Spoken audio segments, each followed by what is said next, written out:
Adding a new user.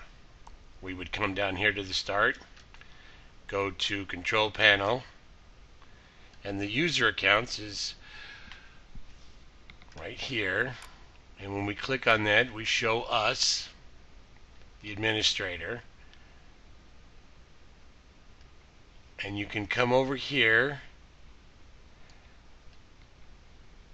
This is different things that you can do for your account and account type. You go manage another account, and then when we come down to create a new account, you can have this, you can use this guest one for people that are coming out for short periods of time, but if someone else lives in the home, then you would want to create a new account. Here, let's go down and look at what is a user account. And this tells you the user account is the collection of information that tells Windows which files and folders you can access, what changes you can make to the computer, and your personal preferences such as your desktop background or screensaver.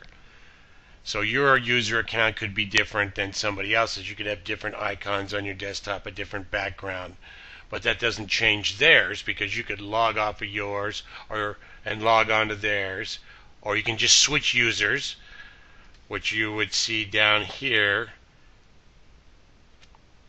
Right there would be switch user. If you wanted to log off of yours and log on to somebody else's, that'd be fine.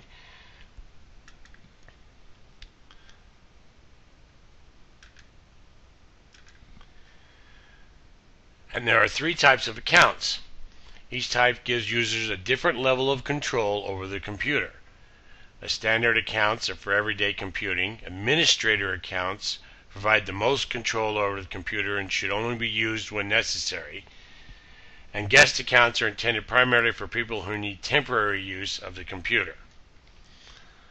So most of the time, if you have kids, you would create a new account and you would go standard user and put their name here, and you would create an account, and they can pick their picture and they can do things, but they can't download certain things. They'll be blocked. See, if you picked administrator, you'll notice that administrators have complete access to the computer and can make any desired changes. And based on notification settings, administrators may be asked to provide their password or confirmation before making changes that affect other users. And they recommend that you put a password with every account. Now they say strong password. That means that there will be a capital letter, a number, and then the rest in lowercase. And plus you can put in like the $ and the pound sign and the and sign.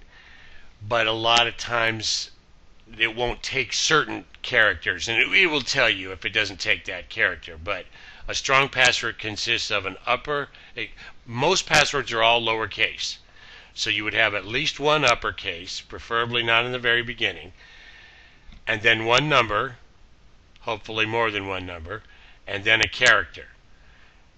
And that's what they consider a strong password. And then you would just go on, and that's how you would make another account, and they would appear here. And then when you go to log on your computer, you'll have a choice between this person and this one. Now if we were to turn this guest account on, then instead of going straight to your desktop, you would see this and this one. And right now we don't want to turn them on, but most of the time if you're just one person, you go straight to your desktop and you don't have a choice of picking which users. But in this case, we're looking for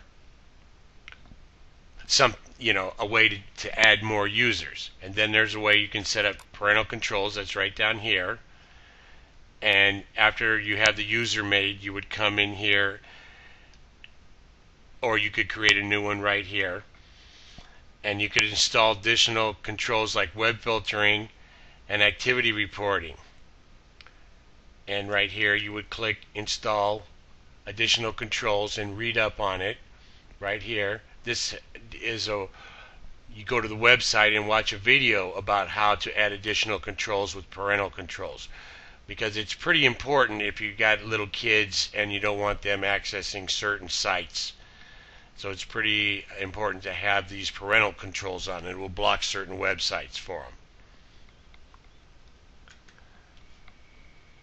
And then make sure that they don't know your password, because what they'll do is they'll just log on as you and go to those websites. So if you have a password, which you should, especially if you have parental controls on your children, that they don't know that password for your site, because then they just come in as you, and that kind of defeats the whole purpose.